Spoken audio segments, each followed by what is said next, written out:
Good morning. It is Friday, August 19th. I'm Shane Seeley, and this is the CBC Morning Report. The Barbados Childhood Obesity Prevention Coalition is this morning lauding government's rollout of a new healthier school menu within its summer nutrition program. However, they're saying that more needs to be done. Viewing the trial menus in a positive light, Barbados Childhood Obesity Prevention Lead Policy Champion Professor Anne St. John is urging government to pass and implement a strong policy at the start of the 2022-2023 academic year next month. Professor St. John joins me live this morning to discuss what more the coalition would like done for the sake of healthier lifestyles for students. Professor St. John, good to have you on. Good morning, Shane. Thank you for having us here again. Well, this is a start, as you said, and as it was said in the release, but the facts still remain and the stats are still there. 1 in every 3 children here in Barbados are stated to be obese, and the situation is really not looking good. And you're advocating for this strong schools nutrition policy. What else, in your opinion, needs to be done to turn this tide around? Well, we're realizing, and I hope that the general public is also aware, that 1 in 3 children in Barbados is overweight or obese. In fact, 1 in 5 adults in Barbados is overweight and obese, and we have a serious concern because the national bill for non-communicable diseases, inclusive of obesity, diabetes, and high blood pressure, is astronomical. The last figure I was aware of was over $200 million being spent. And certainly, we're very, very happy to have this trial meals program, which was implemented during the summer. Now, this, we were told by the Ministry of Education, seeking to try to have these trial meals tested and implemented as part of a national program, which would be the school's national schools nutrition policy. And this has been in the works for a while. The ministries have been working hard to redesign the menus. So what we're advocating is nutritious meals, because I understand that quite a bit of the meals are discarded after they're served. So nutritious meals with which the students are familiar with local foods, and there's a complaint that eating healthy is expensive. However, we're advocating that people use healthy, low-cost, seasonable vegetables and fruits. We're looking for balanced meals, and emphasis being on low salt and low sugar. Low sugary drinks, in fact, pushing water. So we're hoping that this will all materialize soon and that the powers that be would have approved the new trial menu to roll it out sometime soon, and even looking for this to happen hopefully at the beginning of the school year when everything does happen. There's about 2 or 3 weeks to go there. Yeah, a short timeline to meet that target. The school's nutrition policy, that has also been approved. How happy are you with what is contained in that policy? Have you seen it? I have seen a draft, but of course I'm not at liberty to disclose what it contains specifically, but to say that the coalition, we have seen a draft as well. It's gone through several drafts and several ministries, mainly education and health. However, there are very positive steps there, and looking at things, removing some of the salty, very salty content in the food and promoting water or low-calorie drinks. And this is quite important. There's also, as far as I'm aware, in the trial meal, a provision for those who are vegan, because everybody doesn't have meat in their diet, and you can have a well-balanced diet on a vegan program as well. So there's something I'd like to share that tomorrow there's a workshop for vendors. We try to include everybody in our education, run a number of workshops for vendors, and it can be accessed online. And certainly we're hoping, we know it's Saturday, it's market day, but some of them can take part as well, because We don't want the impression that we don't want vendors to be selling to students. It's just to try to promote what they're selling as more healthy options. How do you take the snacks out of it? There's this culture of snacks. So all the children, they want snacks. A lot of these snacks, though, are full of those problem elements: salt, sugar. How do we take that out of it and promote healthier snacks? What's To the plan there? contrary, Shane, to the contrary, there are a lot of variations in snacks. I mean, for example, we can't take out snacks. Snacks are something which is part of our culture and part of the environment, as we would say, the food environment. However, there are options available. What we would like to do, the ideal world, that unhealthy snacks don't come in. I mean, there are some countries which legislate that in schools you cannot bring in certain things. They discard, they tell the parents, this is overseas, big countries. We're not allowing your child to bring in a snack which contains X amount of sugar. And they say you can't bring it and it's not allowed. That's government policy.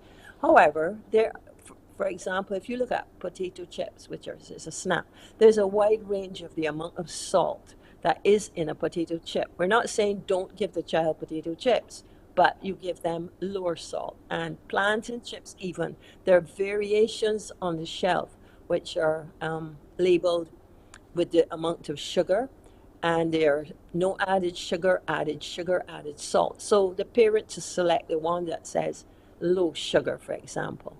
And then there is, of course, front of package warning labels. We are still advocating that our authorities consider this, but I understand it has to be a Caribbean initiative and agreement for the health of our children. We've signed the Rights of the Child bill, that we have nutrition where we do have students and adults, when they go to the supermarket, they see on the package high sugar, high salt. Well, then don't take it, because the labels at the back are very fine print and you don't have time to read it. It makes shopping prolonged anyway. So warning labels on food and possibly legislation to keep unhealthy snacks out of the hands of children. Well, legislation is the ideal world, but at least for vendors selling them in canteens, school canteens, to sell nutritious things which are low in sugar, low in salt, and that will work. I mean, the palate gets accustomed. We always advise as pediatricians, do not add sugar, do not add salt to the baby's food, because they acquire the taste, and just give it as is. If you taste baby food, it is bland, but when you start adding sugar, adding salt, and we seem to have on our genetics a tendency to like the sugar, no problem with some sugar, but don't kill yourself, because at the end of the day, we're seeing the obesity, we're seeing the diabetes type 2, which has escalated, along with the COVID and the NCDs in the pediatric population. Well, we'll keep a watchful eye on this, and I know you will too, your coalition, Dr. St. John, Professor St. John. It's good to have you on to get some perspective on the matter, and we wish you all of the success with that workshop tomorrow for vendors. Can you remind them where it will be and how they can be a part? It's available online, and they would need to look up our website. They can look into our website, which is at healthykidsbarbados.org, is one of our websites, and also Heart and Stroke Foundation Barbados social media page. So we encourage our parents, care providers, the nation, to try to assist our children with healthy meals, healthy nutrition, and let us have a far healthier population. We certainly cannot afford it in the years to come. Yeah, we're drinking ourselves sick. Yeah, 1 in 3 children being obese or overweight is really too high, and we got to add exercise to this regime as well. Professor St. John, of course, thank you for your time. We appreciate you. Thank you. And you stay safe until the next time we chat. That's Professor Anne St. John speaking to me and giving me some perspective on childhood obesity here in Barbados. She is the lead on the Barbados Childhood Obesity Prevention Coalition, speaking with me live here on the Morning Report. We'll take a break here. We got a COVID-19 update coming your way, and we'll tell you what's happening in Ukraine.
Four more people have died as a result of COVID-19 between August 12th and the 16th.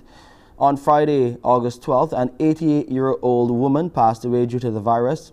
On Tuesday, August 16th, two men ages 68 and 75 and a 75-year-old woman also died. Their deaths have brought the number of casualties from the viral illness to 529. Meanwhile, the Best dos Santos Public Health Laboratory has identified 336 new COVID-19 cases. The 161 males and 175 females came from 1,078 tests conducted on August 17th. The cases comprised 41 individuals under the age of 18. There were 63 people in isolation facilities, while 3,335 people were in home isolation. Under the National Vaccination Program for COVID-19, the total number of persons with at least one dose stands at 163,103, while the total number of fully vaccinated persons stands at 154,226. Now, a young West Indies cricket fan has finally received his dream prize after COVID almost took it away. He has been afforded the opportunity to meet his favorite players. Or Sean Green has more. 2 years ago, 14-year-old Wesley Mosley, a self-proclaimed superfan of the senior West Indies men's team, had won the grand prize in the Gear Up for a Wellness Challenge organized by the sponsors of the West Indies team, the Coralal Group Limited. Participants used stationary bikes to compete to win a grand prize of 2 round-trip flights to the UK to see the West Indies play in London. However, the pandemic struck and future planning for all travel or sport evaporated. Aiming to keep the promise made, the leadership team at CG made the commitment to honor the prize as soon as it was possible to do so when travel was safe and the match schedules were no longer reactionary to the uncertain effects of the spread of COVID-19. Earlier this month, and almost 3 years later, CG was able to coordinate and deliver on their promise, sending Wesley, now 16 years old, to meet the Windies players and watch them play against India in the 5th and final T20 International at Central Broward Regional Park in Lauderhill, Florida. Wesley says it was truly an amazing experience to interact with some of his favorite players, such as Nicholas Pooran and Jason Holder. While CEO of CG Limited, Naz Farrow, was pleased they were able to satisfy their commitment to the competition winner. Some amazing stuff there for the youngster. Congrats to you. Ukrainian President Volodymyr Zelensky says he has agreed to the parameters of a potential mission of the International Atomic Energy Agency to an embattled nuclear plant after repeated shelling of the complex raised fears of a nuclear catastrophe. He was speaking at a news conference yesterday following a trilateral meeting with the Turkish president and the UN Secretary General. Recep Tayyip Erdogan has maintained relations with both Ukraine and Russia during the war and positioned himself as a go-between in efforts to stop the fighting. The three leaders also discussed Ukrainian grain exports and the safety of Europe's largest nuclear power plant in Zaporizhia. It's been shelled multiple times now, and there are fears of a possible nuclear disaster. It is unacceptable that Russia is intentionally bringing us on the verge of radiation catastrophe on a global scale. We've agreed with Mr. Secretary General with parameters for the possible visit of an IAEA mission to Zaporizhia nuclear power plant in the legal way that involves their movement through territory which is free of the occupying forces. Well, Teresa Bow has more now from Lviv.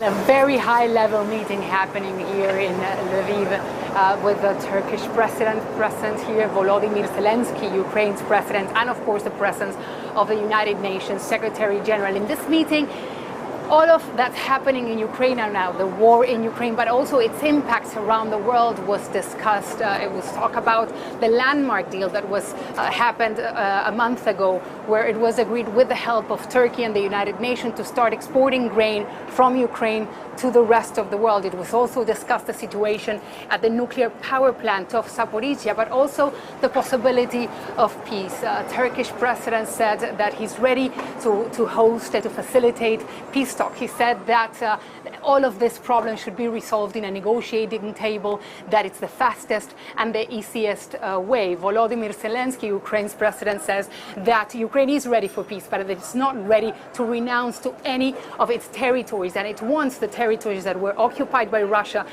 he wants to get them back. On the other hand, the United Nations Secretary General was very clear that he denounced once again what he said was Russia's violations of Ukraine's territorial integrity. He said that he believed in peace, but that the peace has to be achieved through international law, respecting the United Nations Charter. So many things were discussed in this, including, for example, a fact-finding mission after the killing of at least 40 prisoners of war in the town of Olenivka. Apparently, Ukraine says that they were killed by Russia in an explosion. And right now, the United Nations Secretary General says that a fact-finding mission is necessary to find out who was behind their death. 6:18 is our time on this Friday morning. Let's go over to Pearson now to hear what he has for you on today's edition of Morning Barbados. Pearson, what are you looking at? Shane, good morning everyone. Coming up today, have you heard of the Pride of Workmanship Award? If you haven't, we'll share that answer with you today when the Rotary Club of Barbados join us. We'll tell you who qualifies and how you can qualify to receive that Pride of Workmanship Award. Anmar Enterprises continues even after 6 years its free haircut initiative. We'll tell you more about who can benefit from it and how and when and where. All the deets we'll give to you coming up on Morning Barbados as well. And against all odds, Our Land is an art exhibition by the National Cultural Foundation. You must go, you must see. But why? We'll share the answer to that as well when you join me at 6:30 for Morning Barbados. Back to you, Shane. Thank you, Pearson. See you in about 11 minutes' time. Well, some good news for motorists this morning. The gas prices are dipping a bit lower than initially expected. We'll give you the details and the prices on that story when we return.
Well, as I said, some good news for motorists this morning. As part of the implementation of government's cap, the price of fuel, gas and diesel are currently costing even less than initially projected.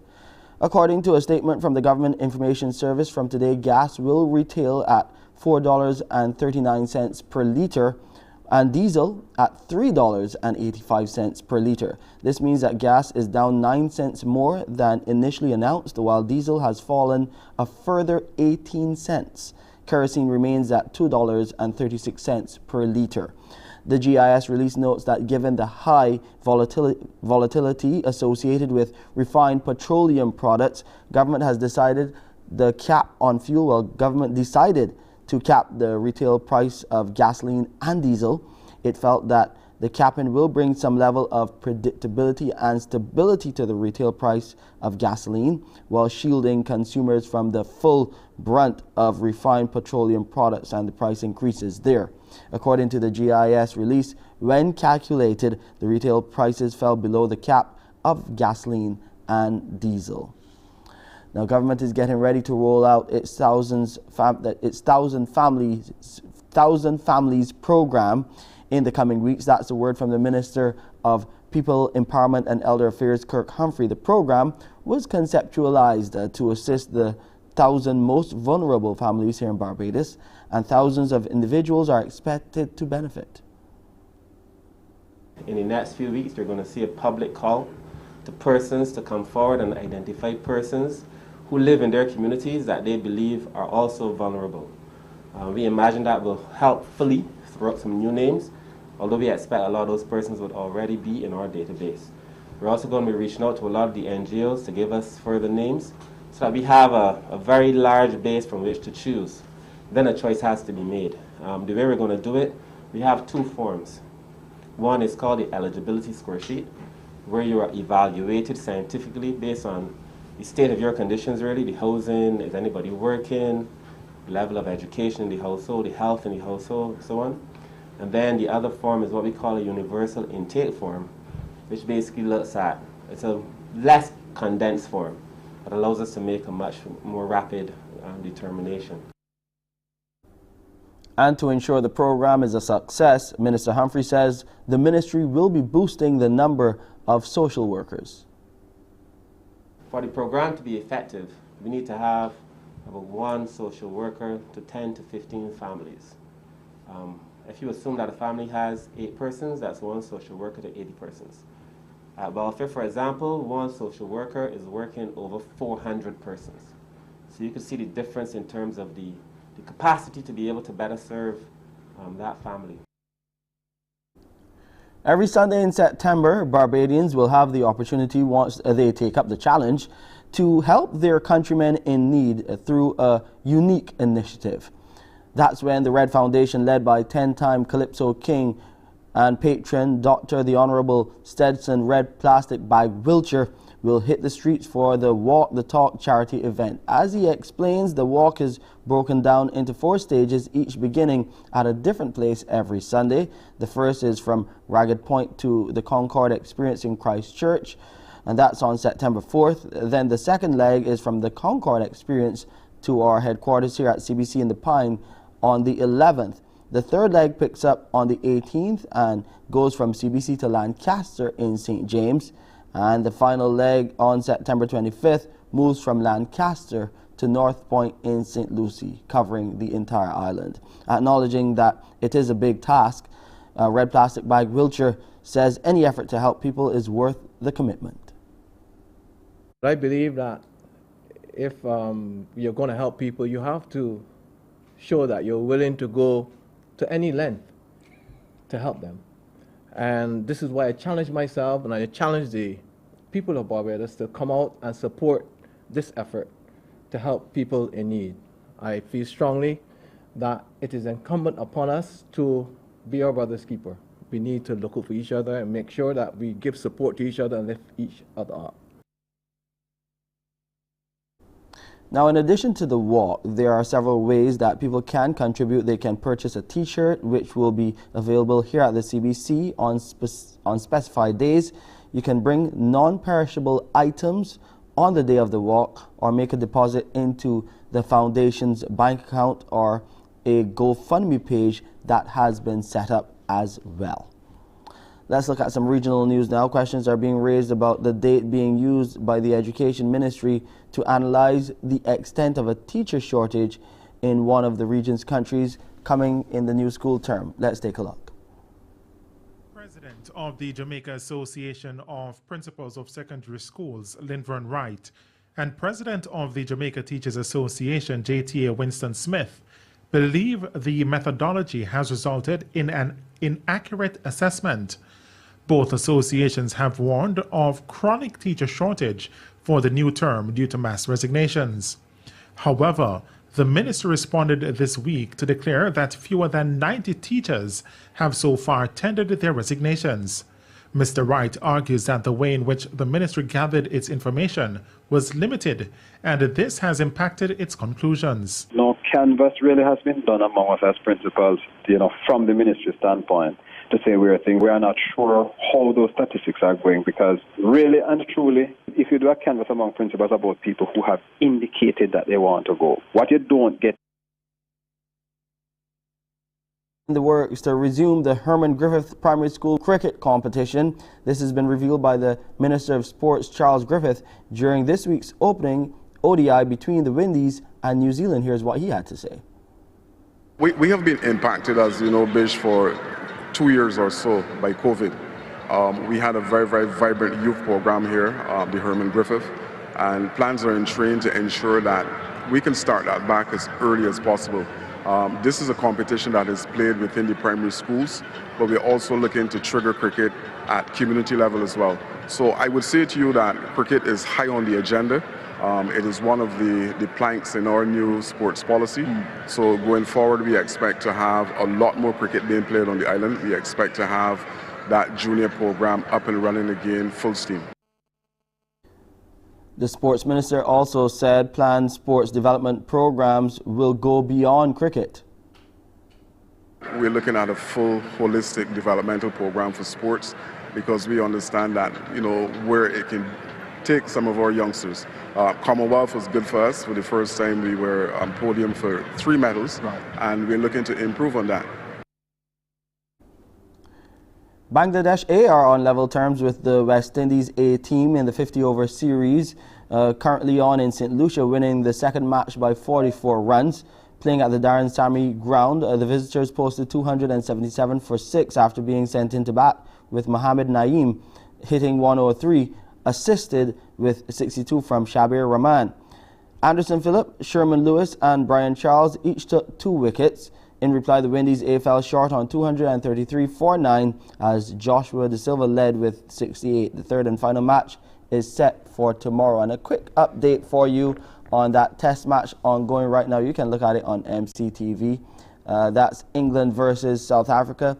England in their first innings, they were bowled out for 165. Good bowling performance from Rabada and Co. South Africa in response, 296 for 8. Leading by 131 runs. In the runs was Sarel Ari. He scored 73. And at the crease right now is Marco Janssen. He's on 45 not out from 71 deliveries. With him is Anrik Norkia.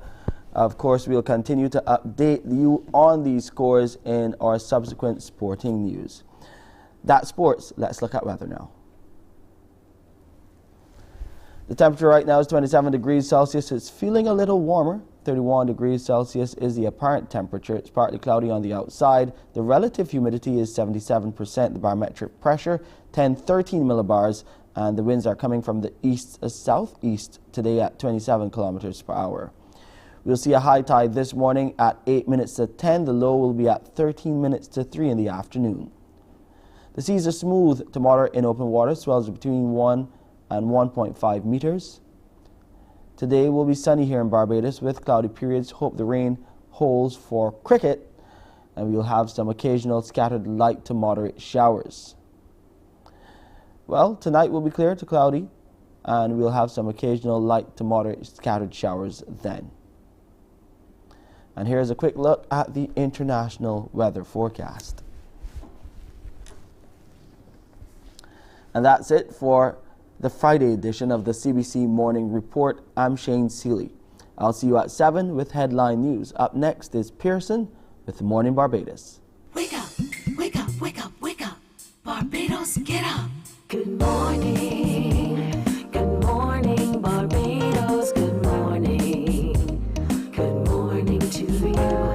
Good morning. Morning, morning, morning. Good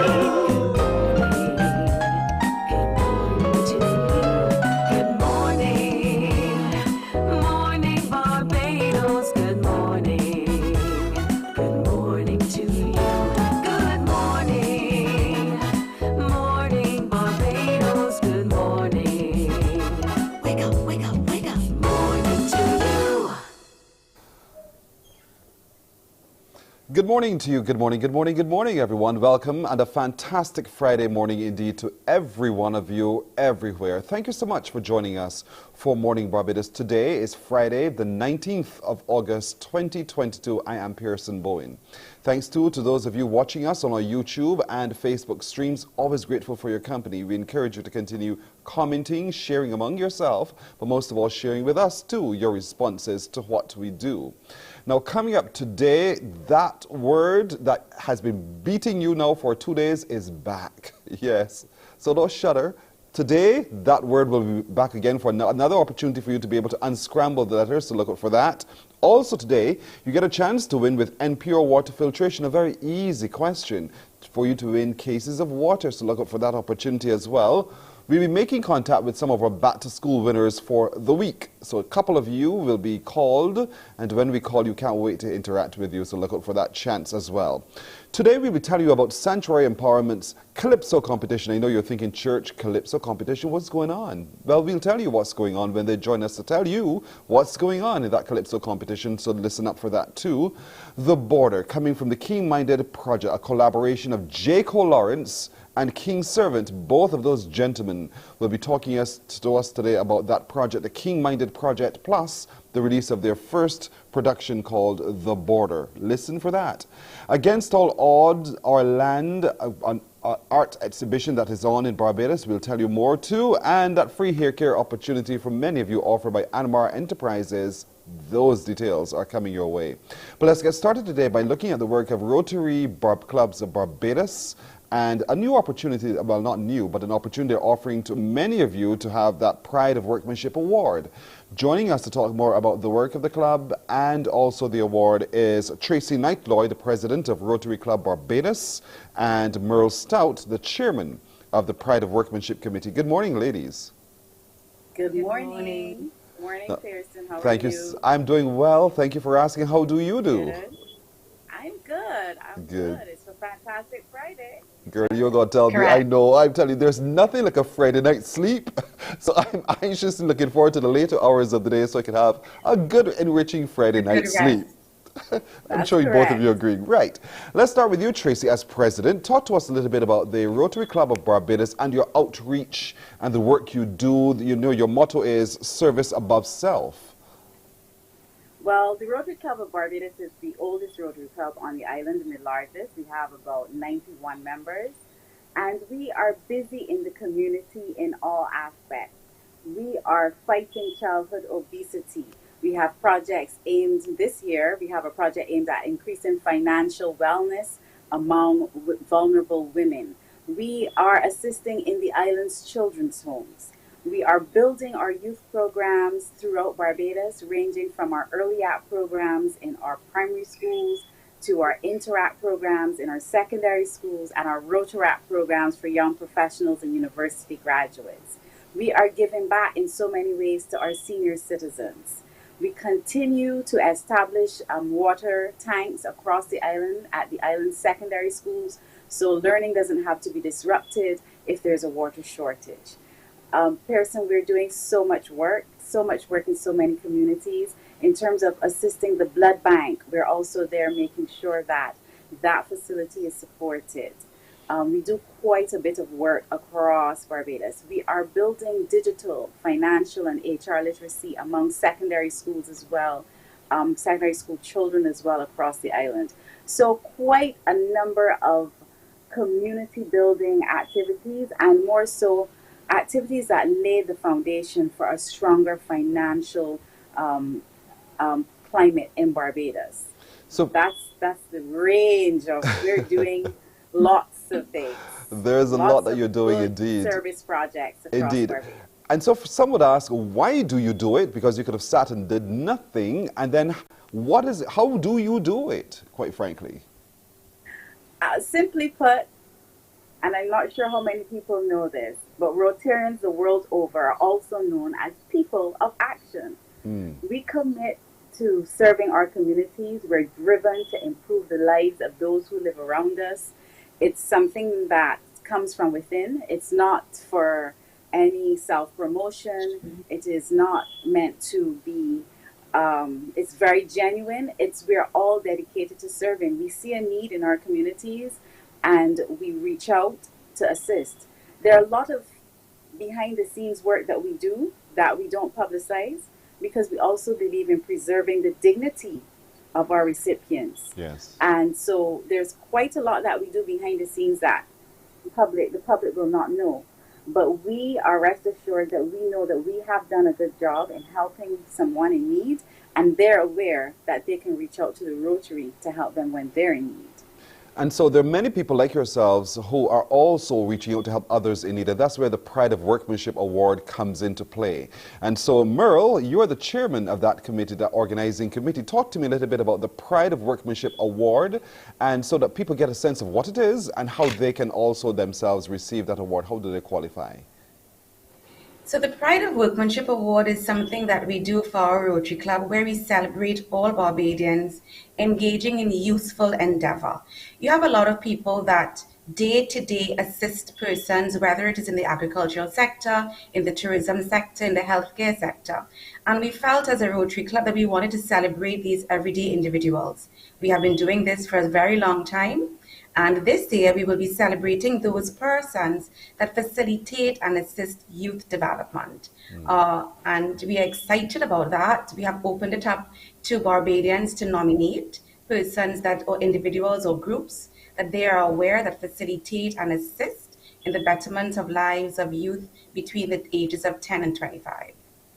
There's so many aspects to youth development. I can't imagine the variety of nominations that would definitely be coming through.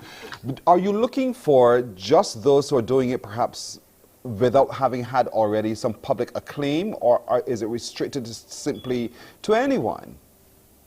To anyone. Anyone that you believe deserves a recognition for what they have done. We do have some requirements that are posted on our websites and our Facebook pages. All we're saying, nominate. The committee will review. As long as persons have worked with youth or individuals, young men, young women between the ages of 10 and 25, that you believe have reduced incidences of crime and violence, that are facilitating after-school recreational programs, bullying prevention programs, anyone. It is free to anyone, any group, any individual in Barbados. All we are requesting is that the person must have been doing this for at least 12 months. Right, for at least 12 months. So when is the deadline, and how can people really get in there to nominate? September 3rd is our deadline. However, if you come in the 4th or the 5th, we won't hold it against you, because we know that a lot of people are doing things and very busy. We have our application form on all of our social media pages, Instagram, Facebook. Most of our Rotarians have also posted information on their social media pages themselves. So reach out to us. We are very visible in the community as a Rotary Club on our social media. And you can, of course, reach out to individuals in the club to ask how you can recommend or suggest someone. I can hear someone Just asking. bring in the nomination. Indeed, I can hear someone asking, okay, fine, acknowledgement by way of an award, but what is the award? You know, Bajans, we want to know, what is this award? That's very true. So historically, we have given plaques. However, in 2019, we decided to have a fundraising aspect to this award. So what we will be doing this year, we have invited Corporate Barbados to purchase tables The cost of the table is $3,000, and what we'll be using the funds for will actually be to give back to these groups and individuals so that they can further their work and continually assist in youth development. So there will be a lovely plaque given to you by none other than Dame Sandra, our patron and the host of the event. But additionally, we also know that persons need financial assistance to continue their work. So we will be hoping that the funds that we raise will go towards these projects, as well as we have selected the Marina House, the second home for substance abuse foundation, and we will also be giving funds back to that cause. So we have a couple more weeks left, folks, to get your nominations in. Just look on the social media platforms to find the Rotary Club of Barbados and the Pride of Workmanship Award and nominate. So look around your community, look among yourselves. I mean, I can nominate myself if I'm already engaged in that activity. So don't be shy. Nominate. If your work is such with young people, then you probably are deserving of that award. And so this is a really wonderful initiative, Tracy. I'm sure that it makes the club very, very proud to be able to give back to the community also in this kind of way. Definitely. It's something that it's a program we've held there for many years. Over the years, we've done a lot of work to recognize either millennials who are using technology in new ways to further their careers, disabled folks who are excelling in their workplaces.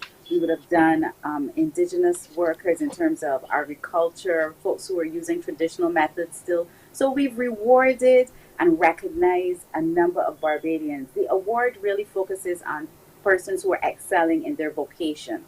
That is another pillar of Rotary, where we focus a lot on the work that folks do and the pride and the professionalism they take in undertaking their daily tasks. So we are indeed proud of this award, and we want everyone to, if you know someone who's doing excellent work among young people, you know, we hear a lot of negative things about our young people now, but we know in Rotary that there are a lot of positive young people. We've met them, we engage with them, they're part of the Rotary family. And we also know that supporting those young people are tremendous Barbadians, doing programs such as conflict resolution, anti-bullying, helping kids improve their academic performance. There's so many youth intervention programs happening out there in our community. And we believe that through this program, we can spotlight those and show Barbadians that this is where the focus needs to be. This is where our focus needs to be, not on bashing our young people, but supporting them in these programs, supporting them in their social development, helping them get on the right road, making sure that we are raising good citizens for Barbados. So we're encouraging, if you don't have all the details, you can always email us at rotarybarbados@gmail.com. And as Mural said, head on over to our social media pages, Rotary Club of Barbados, our Facebook and Instagram. We're quite dynamic on those pages. But if you want more information, you can always send us an email at rotarybarbados@gmail.com and contact your nearest Rotarian. You must know Rotarians. Yes. We're everywhere. So we are really proud of this program, and we know that we will get lots of nominations. We know that there are Barbadians doing their utmost to keep our young people on the right path. We want to reward them, and we also want to financially assist them to continue in their work. So we're hoping that Barbadians are listening and we can get those nominations in. I want to have a headache, Pearson. I do too for you. I want to have trouble. I want to be in trouble, man. Yes. And we go through. We want to be able to say, wow, look at us. Look at Bajans. We are doing it. And we just want folks to just send us the information. Let us know the unsung heroes. And you said that there may be people who are recognized, but there are so many people who are champions in their everyday, who may not be recognized, but let them come forward now. You know, they just like to say things like self-praise in the praise. Stop with that. Come forward and say, listen, this person has been working in my community to help these young people. Let us hear about them, and let us also give them some assistance. The good thing about Rotary, which we haven't added, is that Rotary International is a large organization, and it's very well structured and very well organized. And one of the things that I thought about is that we also have a lot of technical knowledge that we could assist organizations with in terms of setting up, being able to structure yourselves and programs like that. So, all of that we will look at putting in place to go along with the funding so that you can manage your money well and you can implement your projects properly, as we do on a large scale every year. So many benefits from this award indeed. The Pride of Workmanship Award, and we encourage as many of you as possible. September 3rd is the deadline, but as Mural said, if you come 4th and 5th, hey, don't worry, they'll still acknowledge your nomination. Choose your champion, nominate someone today. Do you know anyone in your community who's making a difference to support youth intervention programs? You can nominate them by, sending your nominations in. Go to the social media platforms of Rotary Clubs of Barbados, or you can send that email to rotarybarbados@gmail.com. Get more details and get your nomination in. Tracy Knight-Lloyd, President of Rotary Club of Barbados, and Mural Stout, the Chairman of the Pride of Workmanship Award Committee.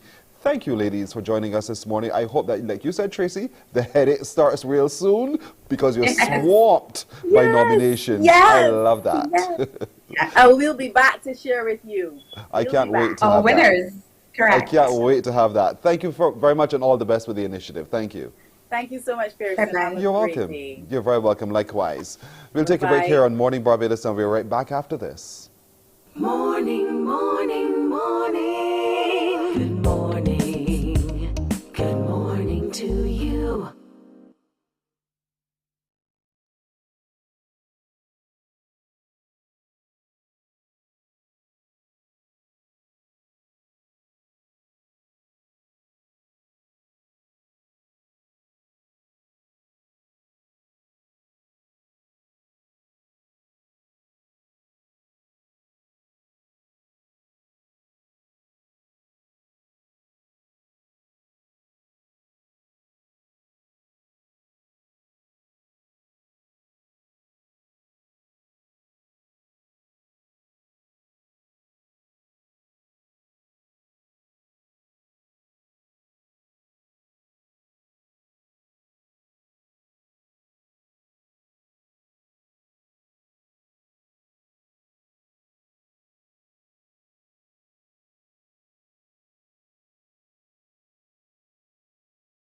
Morning, morning, morning. Good morning.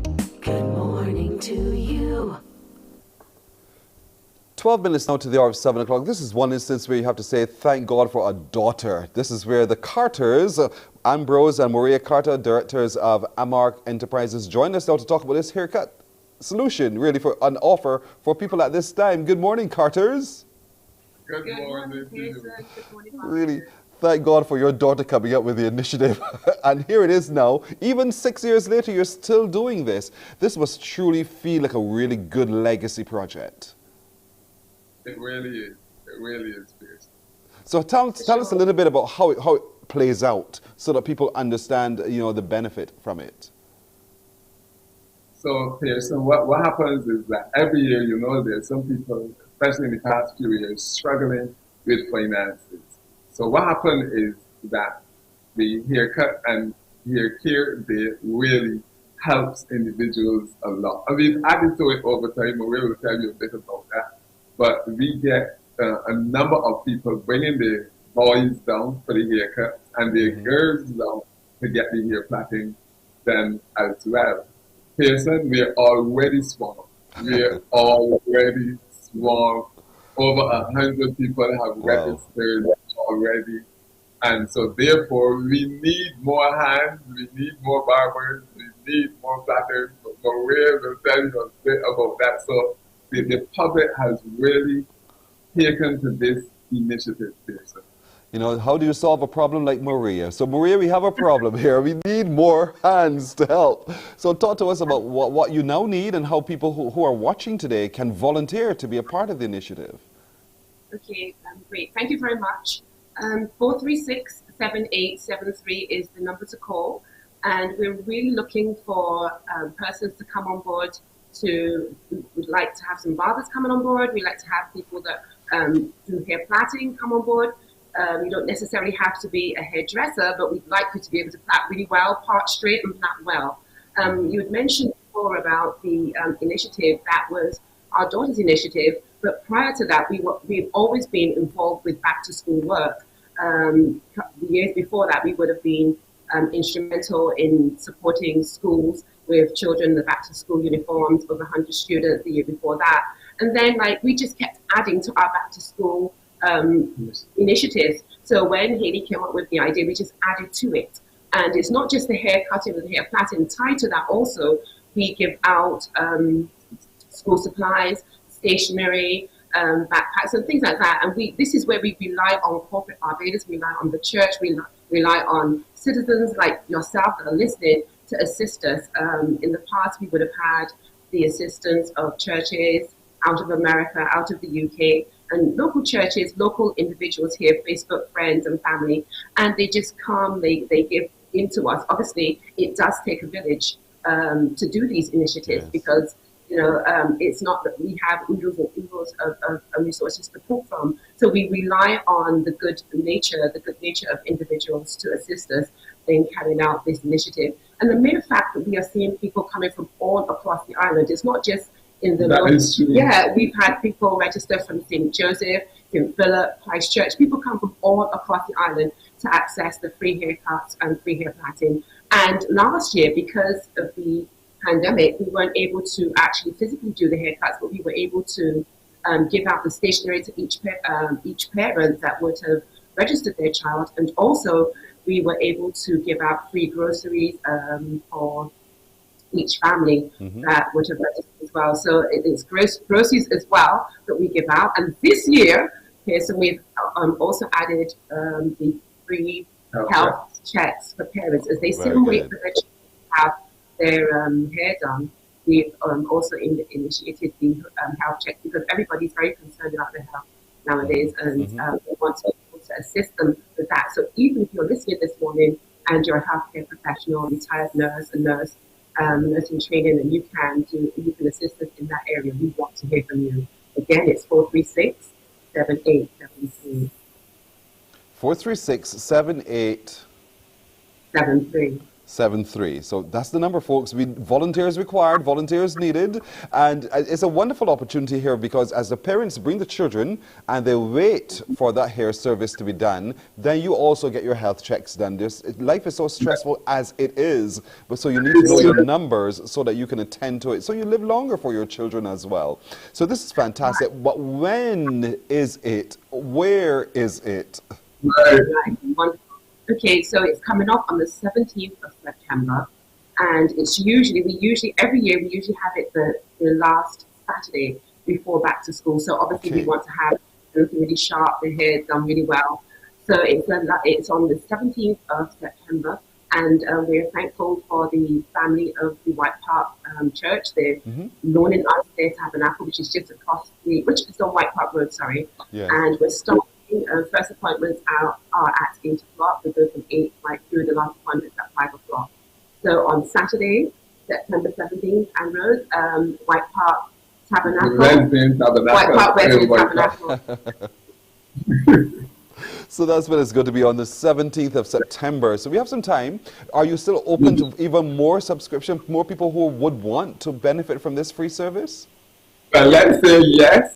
However, we do need more workers coming forward. We do need those marvelous individuals that can cut hair and plait as well. So individuals can continue to call. They can continue to call. We really look forward to assisting and serving the people of Barbados. And I just really want to say here, thanks to all the volunteers who would have been with us from inception. Honestly, we've really been blessed to have people. Kyle from Classic Man's Barbershop, Anderson from Clip Hart's Barbershop, and Shaquan from Hawks Cuts 246. These people have, sacrificed their time, really. And the thing is, if you can't, volunteer for the entire day, perhaps an hour or two to come and help, because every bit really does count. And in order for us to serve more people, we need more volunteers, and we need more we need more stationery and back to school items, and again the groceries and stuff. So Pearson, we want you to put out there, along with the individuals registering for the service. We also need Barbadians to get involved in giving those contributions as well. The groceries, the stationery, and these things. We need more of those coming in. This year we've been overwhelmed with the participants, the responses already. So we obviously need more things so that when the individuals come, we have them on hand. Yes. Because there's a number of needy individuals out there, and we really want to help them in some small way. You know, you said, Pearson, when we put these flyer out in the first 2.5 days, to be honest, we reached 103 appointments by then. And it's not just when they see the flyer, it's not then they don't just call for the services we're offering. People need assistance in other areas. We try our best, but again, we do rely upon the assistance of Corporate Barbados. We do rely on the assistance of good citizens. So it does take a village, and we want to be that village. Okay, so one of the things we do is that we offer counseling as well, and we find that parents and families do need that. So those are some of the services that we offer. Right. All right, so it's on the 17th of September, folks. You can register, but most of all, they're looking for assistance. So barbers and braiders and nurses, 436-7873, 436-7873. Call and volunteer your services because they need you right now to assist with this free back-to-school hair care outreach, haircuts, hair plaits, school supplies, health checks for parents, all on Saturday the 17th of September. We encourage as many of you as possible to call and lend your services. All the best with this, Carters. Thank you so much for joining us this morning to share with us about it. Thank you. Thank you. Thanks for having me. You're welcome. You're welcome indeed. We're taking a break right here. We're coming back in just a moment. Morning, morning, morning. Good morning. Good morning to you. Shane?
Morning, morning, morning. Good morning.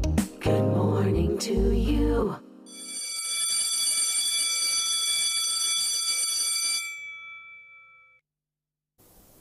Right, the school bell has rung. That means we're going to be calling one of you right now to see if you are a winner in the Woolworth Nature's Discount Solaris and Back to School competition because you've shopped at any of those locations and you would have been diligent enough to put in the entry form in the box. One of you, your name has been pulled. We're calling you now. So do answer your phone. If you're using your cell phone, please make sure you have it on and please make sure that you take the call.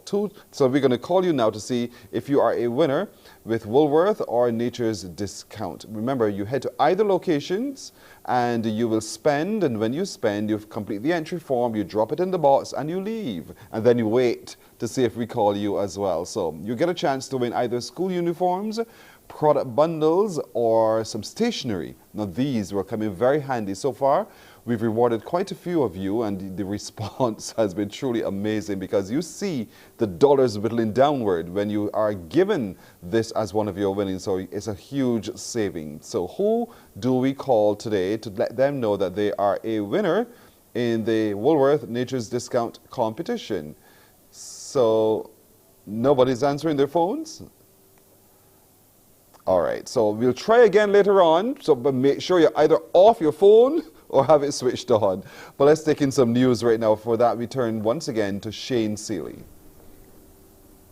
Thank you, Pearson. We will remind our viewers to turn their phones on so that they can win here with us. But here's your headline news for this Friday. There's been another ease in COVID-19 travel protocols here in Barbados. From tomorrow, unvaccinated travelers to the island will no longer have to be tested at the Grantley Adams International Airport. In its revised protocols for air travel, the Ministry of Health and Wellness states these unvaccinated visitors will require a rapid antigen or PCR test to be taken 3 days prior to arrival.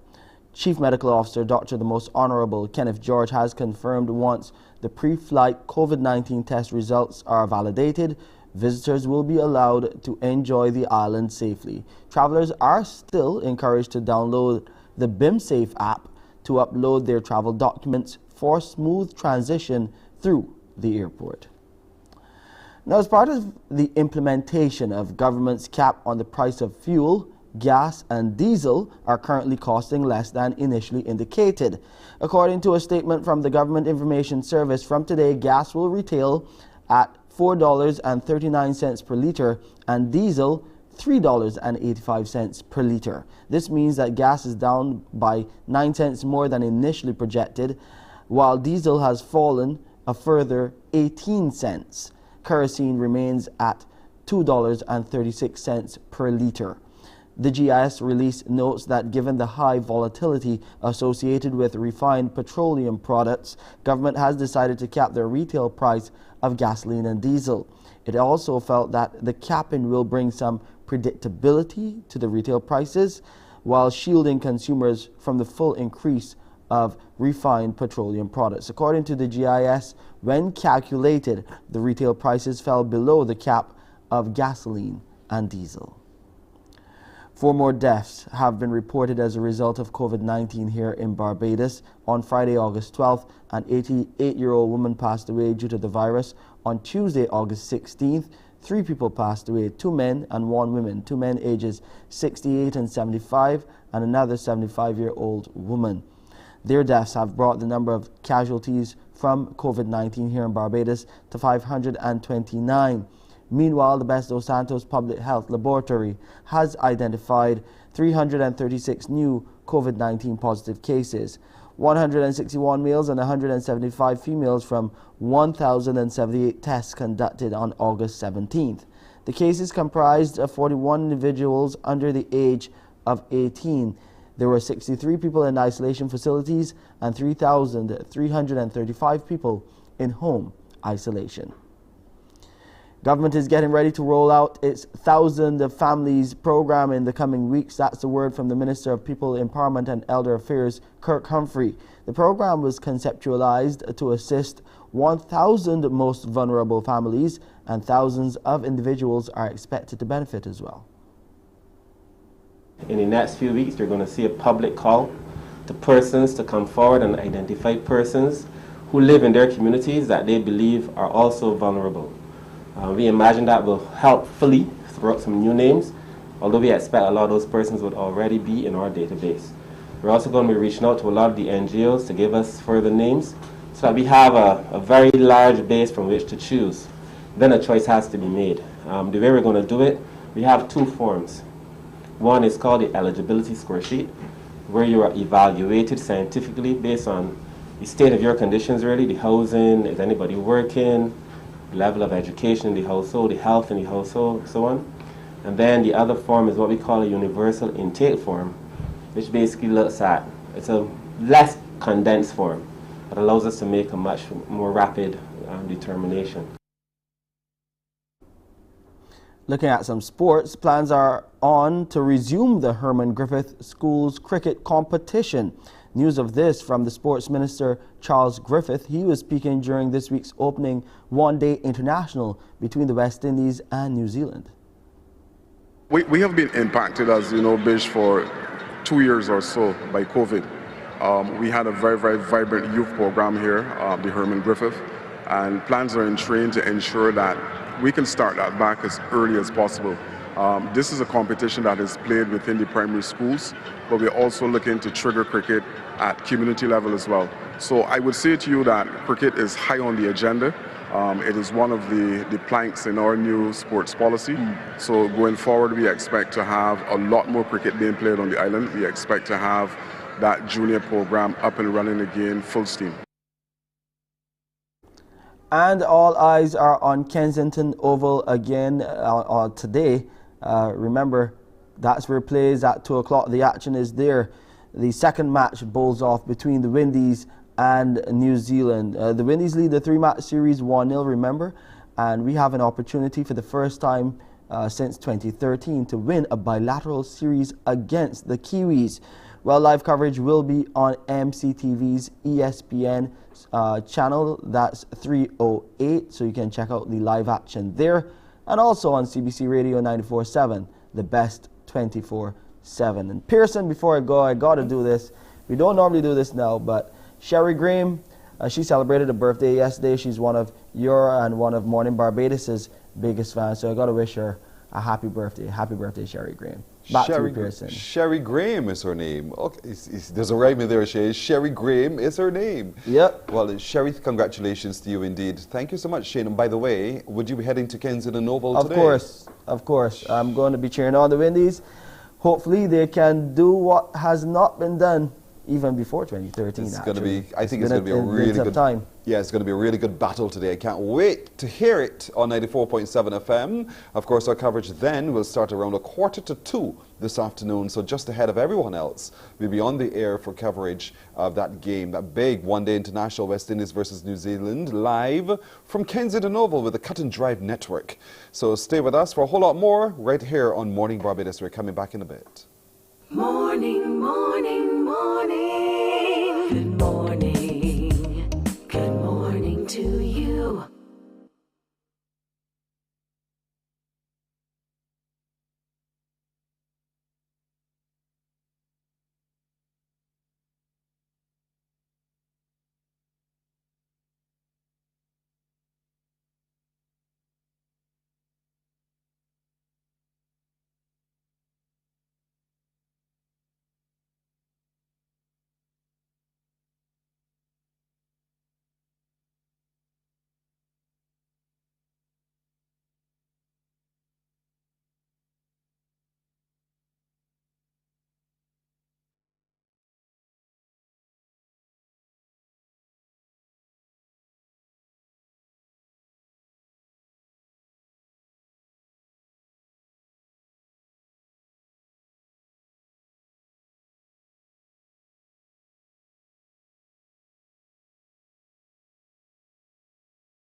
We're approaching 9 minutes after 7 o'clock now this fantastic Friday morning, and I've been telling you about Against All Odds, Our Land.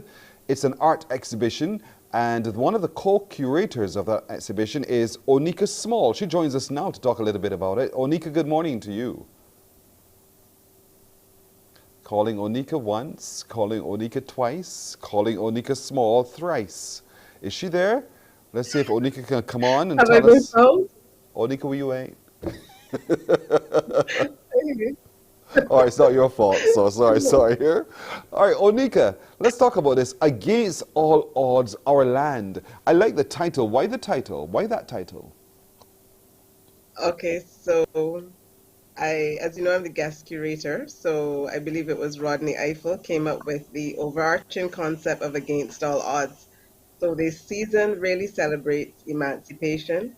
And so we're here basically against all odds. We've been moving towards our freedom, towards our liberation, with a lot of challenges. Our theme, and then I was asked to build out. There were 3 exhibitions, so this is the last. This one really looks at how we use our natural resources to cement our freedom so that we continue on our path of emancipation. Break that down for all of us who may not have been so immersed in all of this as you, how we use all of our natural elements to further this emancipation. Explain how that plays out for the naked eye so that when we watch, we see and we understand. Okay. So one is our land. So quite literally in the exhibition, we have variant views, so landscapes by artists such as Neville Le Gaulle, Anne Marie, and those are the ones that come readily to mind. So images of our land. And then we literally have artists who have used the resources within our land to create, to use the resources to create materials. So we have who is sculpting monkeys from our mahogany. We have Andrea Wells, who has picked up sea washed glass on the shores and created jewelry out of that. We have pottery. We've also included a section that is a memorial to Dennis Bell. And we have pottery. So again, clay is a resource readily found in Chalky Mount, and our artists are now using that resource to create objects of art and craft and then sell to help with our economic independence. I like that because here it is, at Emancipation, while we were made free, we were still left with nothing. And from what we had around us as a people, we were able then to build out and see the beauty and create.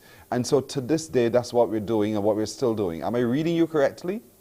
You're reading me correctly, but I would say that we were left with a foundation at Emancipation of resilience. Yes. Being able to use what little to create some things amazing. So I would say we were left with a particular foundation. We weren't left with a lot of material resources, but we have now gone out and used those material resources. Another artist that comes to mind that's in the show is Irika Jelani.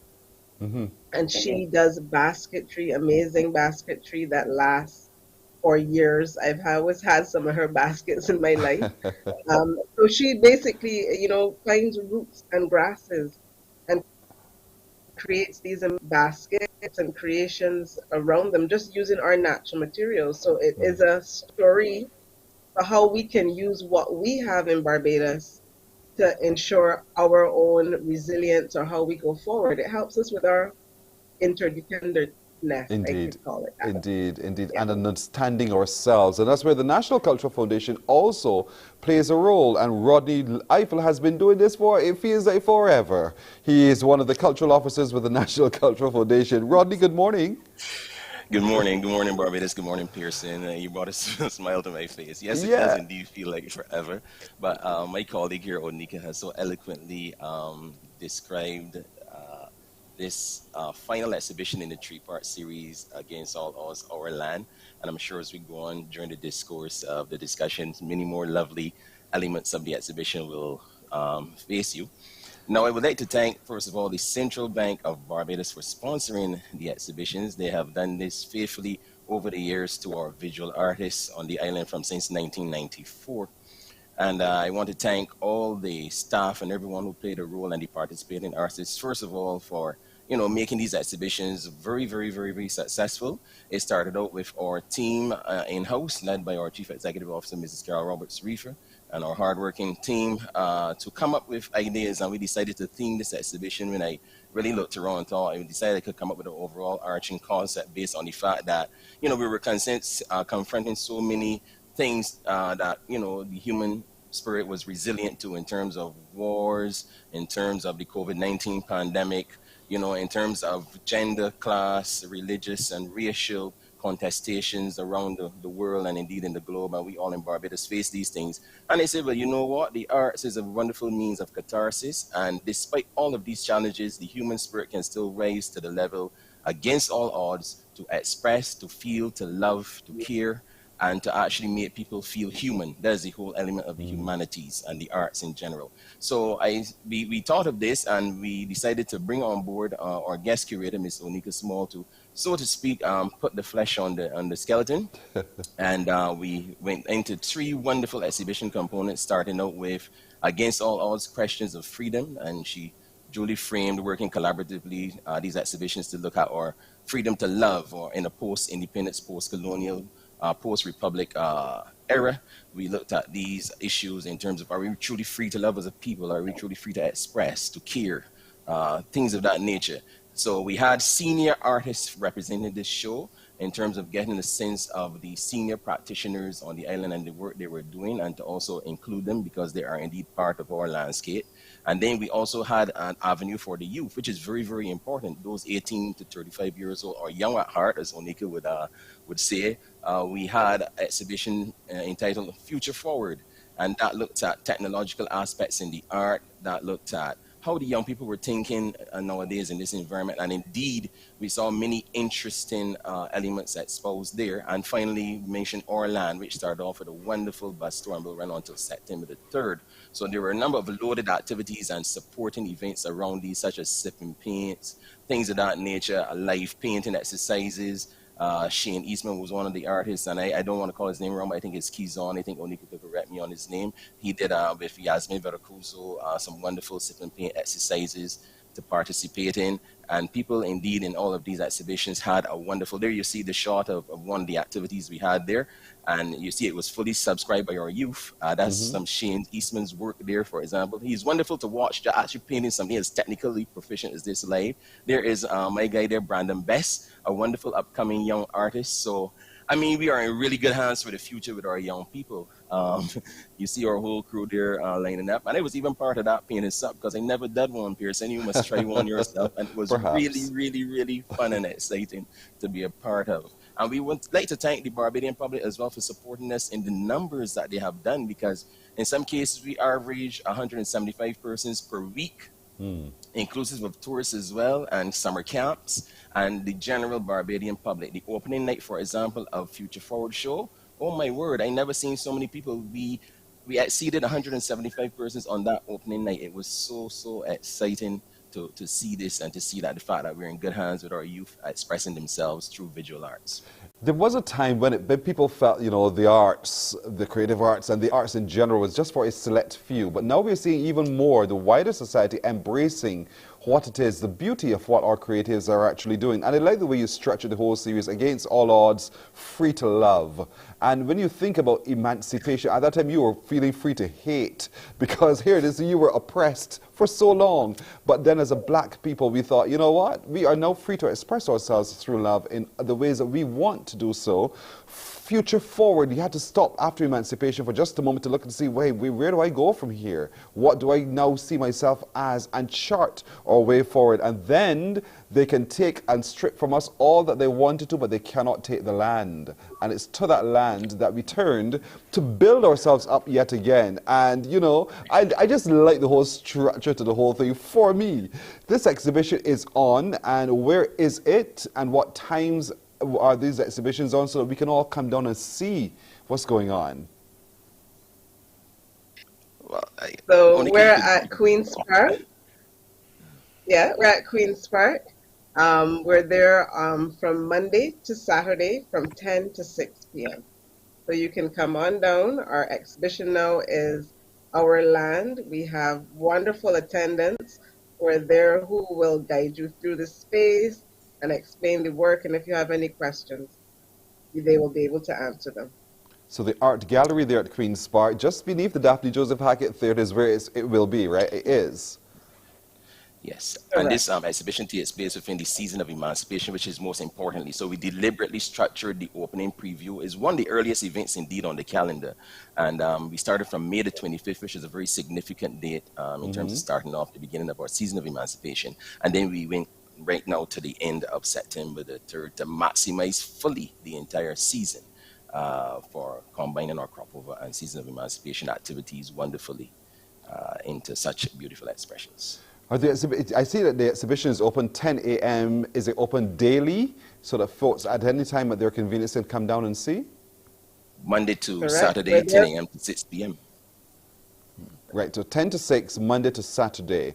Onika, must really touch your heart and warm your spirit to know that, you know, that here it is. Not just do we have this beautiful space to showcase our art and our craft, but to be able to see Barbadians respond in the way that they have been. Yes, to me, that's one of the most uplifting things. Like, I get to work with a lot of artists very regularly, but it's seldom that I see so many people come through to see an exhibition. I was remarking to a friend of mine years ago when I worked with the Barbados Gallery of Art, it just used to make me happy to see 2 or 4 people. Now in 2022, as Rodney is saying, the gallery feels burst. I was there Yes. on, I think it was Wednesday, and there were people just coming through. It's a very uplifting feeling to know more Barbadians, more and more visitors. Everybody is appreciating art. That is a good place for artists to be. Indeed. And you know, Rodney, this truly is a response to the work that you've been doing over the years, honestly. You know, you've been constantly there, reminding us that artists are also there and reminding us that we need to connect with the art because it's a story we tell of our journey. And so it must also make you two feel immensely proud to know that there is now that groundswell and appreciation for, but it took time. Sure, and we wish to thank the media, for example, CBC, of course, and all the print and media and our marketing team at the NCF for really building out all of these shows and spinning them in really wonderful and special ways and making the public appreciate and come out to experience them. And as visual artists ourselves, I'm sure my colleague Onika and I are pleased as practicing visual artists to have that support from our artists because it's really all about them and really our public understanding that we have are surrounded by a wealth of talent here. Over some 600 and growing artists and the work of the Barbados Community College, the Albar Center for Creative Imagination. Those institutions that are pushing out our creatives should be really recognized as well for, you know, having that strong foundation for our building and future moving forward in the creative industry and in the arts indeed. But we're finding new and creative ways of expressing. That's the whole thing. That's where the sip and paint, the live painting, all of that. Correct. Finding new ways of expressing. I know, Onika, you died to talk about that. And I want to give you the space to talk about it as well. You know, the ways that artists are now today, visual artists are really choosing different avenues through which they can tell the stories. Talk to me, Onika. Yeah, so our Future Forward exhibition really weighed in heavily on programming and creating platforms of the young artists who are doing new things within the art scene. So we had Shane Eastman that Rodney mentioned before. He organized what was a closing event called The Glitch. The Glitch, we then again had nearly people there. There were young people. This is something that he would have started with their group 6 p.m. Splash a number of years ago, where they really made art. They brought it to a scene that was trendy and young. It changed the face of how we interface with art. So a lot of us go to galleries and drink a glass of wine and look at the art. They brought in live painting. They brought these young people who are hip and trendy. So we're really happy being able to that. Also, for the modality now are these sip and paints. And we also had the one of our artists, Keyshawn Abrams, as Rodney had stated before, working with Yasmin with Paint and Group. They did us one evening. Rodney got in on the action. I did not. I was busy sipping. But it's really good because these platforms give artists non-traditional ways to revenue and to make some additional money because it's to afford that $1,000 in, but somebody can come and do a sip and paint for $100 and they can then go away with their piece of art. So it's a win-win. You get something, the person promoting gets something as well. So it's really exciting to watch the young people defining their freedom using their creativity. And that's what this season of Emancipation is about. How do we use what we have to help define us so that we can manage ourselves? Rodney, how therapeutic truly is it? You know, I can well imagine you sit either before your easel or you sit at your desk, wherever it is that you choose to craft, and out of this your whole soul pours. And how releasing that must actually feel. Describe for me that emotion that one gets when one evolves in that way. Very cathartic, Pearson, indeed, very cathartic. And we really want you to try this. Pick up a brush. It's for all the creatives, for a matter of fact, even during the pandemic and the height of the pandemic, it was find opportunities for artists to reset, to retool, and to refocus. And you find that creatives even thrived during many aspects of the pandemic because it was time now to have that quiet space where you didn't have the kind of day-to-day distractions and stressors of life to really focus on your creativity. Some people collaborated, some people formed new elements and look forward in terms of retooling and regearing for future monetary enterprises. And indeed, this seems to be a worldwide venture, as the BBC would have made some also interviews and examinations of this. So for me, in terms of being able to develop your technical abilities, being able to express and being able to be in a zone where you can isolate and focus as a creative, whether you're a musician, you can spend time on your instrument, getting those chords together, getting those progressions together, resolving those elements or building on them. Same thing for painting and dancing. You can reflect on just developing your techniques and just expressing and just sharing with people, because, you know, at some points in time they had issues around the world, not issues, but sharing. When people were in Italy with the issue of the pandemic, I meant to say, were playing pianos on the porch for other people to listen to. And it was really pleasing and it kept your spirits up.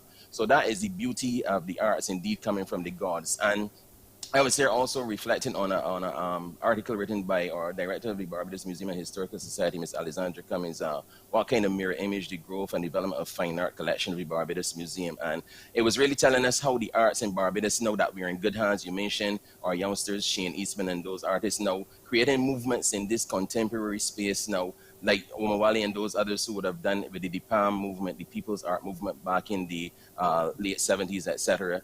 How in the 1920s, Barbadian artists really begin to, you know, take control of their own aesthetic and own space in terms of, you know, owning the space from a post-colonial environment and infrastructure. So it was really good to see that she has written a defense of how we started our point of origin to solidify us as Barbadian practitioners, Barbadian artists, doing a Barbadian works of aesthetically pleasing levels for our public and sharing for our public. So it's really always good to see that we are evolving over the years and that we are in good hands for the youth moving us forward. Rodney, there's a picture my production crew has. I just want to clarify. Could we bring it up, folks? Let's see. Is this you? Oh dear, I didn't want to send you that one, but yeah, that's me there discreetly hiding. You see the left-hander there? Yes. Monica put me into this though. She's responsible. She insisted that I go and relax, and because we were working really hard coming up with this, and just get a little moment of enjoyment. So yeah, that was my left-hander picking out some paint. And I enjoyed that experience, and I made some good lasting friendships with Kizon, Abrams, and good bondings with other artists around. They're very talented people there. But it looks good. Thanks, it looks really good. Well done. So Onika, you got him. You got him, girl. You got him. Indeed, I have to say thank you to Rodney and all the staff at the NCF. Yes. It's really been a pleasure being the guest curator. A lot of work happens, especially around crop over and with doing shows. Sometimes people come and they see the shows and they're up, but there's so much that has to go into the planning. And Rodney really works very hard to ensure that everything gets done. So he deserves some art in his life. He deserves And you got him good. That is fantastic. Well, you had to sit. But you know what is wonderful though is that we know and I know this is an initiative of the National Cultural Foundation and the Ministry of Culture. There are murals everywhere, so now we can interact more personally with the art around us. So it's almost woven into our everyday lived experience, and that too, Rodney, is an initiative that I think has to be applauded. Yes, also, the NCF from last year, we would have initiated a series of, and supported by our Ministry of Culture and other ministries, and we thank them for that wonderful work, would have initiated a series of public activities in the form of mural art painting. So we started up with 4 murals in the cities, Pikestown, Holetown, Oistins, Bridgetown, in terms of looking at the historical aspects, and it would have challenged them with a theme from the national anthem, just choosing some lines from there, like these fields and hills, for example, as a stimulus, and then they would have worked out on these elements and expressed them. So we had moved around on temporary fixtures such as billboards, I believe 8 by 16 billboards to express the art that they can move around, stay around for about a year on the island. They're still there now that you can go and see them. And then supported by our other ministries, etc., and our Parliament of Barbados, we were able, through the work of our Chief Executive Officer, Mrs. Carol Roberts-Reefer, to build out another 11 murals, so 1 per parish. So now you can see about 16 murals in the space of just 12 months being manifested in the space. And during to the work of Norma Spring as well, she's so diligently documenting all the murals. She has documented at least 200 plus murals today in Barbados, and there's some current cross-cultural work going on with Alicia Payne Hurley and the United States Embassy, where they brought in some creatives, and we were able to meet with them the other day. And adding to this now is the work of a wonderful gentleman from Texas, and he is going around with some of our noted artists, about 5 talented persons, including Dawn Small, and we are looking at doing some graffiti art now. So that is now another important expression in terms of disrupting the space, in terms of making statements with art, public statements, and those for people to see, not only beautifying the island, but expressing. And art is to let you see things in a different way and to create a discussion and a discourse. So we are gainfully doing that as we move on in a positive way. And this is also creating other personal stimulus, like people feeling the need to have expressions in their own personal communities and stuff. And that's where we want to get into the communities where persons can own their own murals in their own space, identify a space that has approval, that is willing to be used. And even we would put a senior or master artist to create that space and own that environment in terms of community relations. So we would love to get into these various aspects moving forward, and members of the communities can feel free to reach out. Members across religious and heritage aspects can reach out to us to develop such important visual arts programming, because the thing is, the murals leave a legacy behind where you can visually go around and see. When the exhibition space comes down, the catalog lives on, the artist's memories live on, but we want to leave physical statements in the environment where you can actually drive and see, and it can even feed into art tourism, because then there are a number of other activities, diverse activities to do in Barbados, not just go to the sea and enjoy the sun, but you can drive around and take in or other visual arts aspects, such as the murals and other elements to look at. So even the hotel sector can work on this diversity in terms of collaborating with us to ensure that tourists have a wonderful creative experience while they come and stay on our beautiful, beautiful island. Oh, what a time to be alive in Barbados, I'm telling you. There's one more piece of art that my production crew says to me they want to share. I have no clue what it is. Can we bring it up so I can, let's see if we can get clarification. Onika goes on there. Look at this. Whose is this? Explain this to me. This is hauntingly beautiful. Okay, so this is, this is one of our artists. His name is Chris Welch. He is a digital multimedia artist, and he was in the Future Forward show. And one of the things that we did in both of these shows was actually do projections onto the Queen's Park Gallery House itself. So this is his piece. This was called Digital Identity. So in it, it's actually a portrait of his wife, Grace, but it kind of questions where we stand within our own identity as humans within this ever-changing online sort of virtual world as we define ourselves. So yes, it is hauntingly beautiful, but it's also very deep in its questioning. Yeah. And again, it comes back to what I said about before, where we're finding new ways of expressing art. Here it is, a projection and another way to showcase art, not just on a wall somewhere in frames, but in the visual art. It is fantastic work that you guys are doing. I am so pleased. So the exhibition is on Monday to Saturday in the gallery at Queen's Park. You know where Queen's Park is, everybody. If you're a visitor to our island because you're here for cricket, for instance, it's in town. Ask someone, they will lead you to it. So it's the National Cultural Foundation presenting the Central Bank of Barbados Visual Arts Exhibition Against All Odds, Art or Land, Queen's Park Gallery, until the 3rd of September, 10 a.m. to 6 p.m. Monday to Saturday. And we encourage as many of you as possible to do interface in this kind of way. Let the conversations continue to flow. Let the creativity also continue to flow. And let us all as a people really celebrate our ingenuity and our resilience and how we're using not just our freedom to love or crafting of our future, but our land to express ourselves. Thanks to both of you, and very much success going forward with your work in the visual and creative arts. Thank you so much, Rodney Eiffel and Onika Small. Thank you, Pearson. Thank you. You're very welcome. You're very welcome. Oh, what a moment in time. We'll take a break here. We're coming back in just a moment. Morning, morning, morning. Good morning. Good morning to you.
Morning, morning, morning. Good morning. Good morning to you. Well, firstly, let me say we were hoping to be able to use our telephone lines today to connect with you in so many ways. I wanted to have so much fun with you in that way. But unfortunately, owing to circumstances beyond our controls, we can't make calls. So we do apologize for that. But if it be God's will, next week we'll be able to catch up. So don't think you got away. Don't think you got away. The word will haunt you. It will be coming back. Let's turn our attention now and welcome two more creatives here from Barbados. I mean, these are excellent creatives. They've come together and collaborated on King Minded Music Group. That's the name of it. They've just released something that I want to share with you as well this morning. Jaco Lawrence is the man, and with him is King Servant, the other man. Good morning, gentlemen. Morning, Pearson. Morning. Morning. It is so wonderful having you two young, spirit-minded men on with us this morning indeed. The name, King-Minded Music. I mean, I could well imagine what it means, but I'll let you, Jaco, start by explaining to me why you've given that name to your collaboration. Wow. So how long do I have? Not forever. I'm just kidding. Well, you know, that's all right.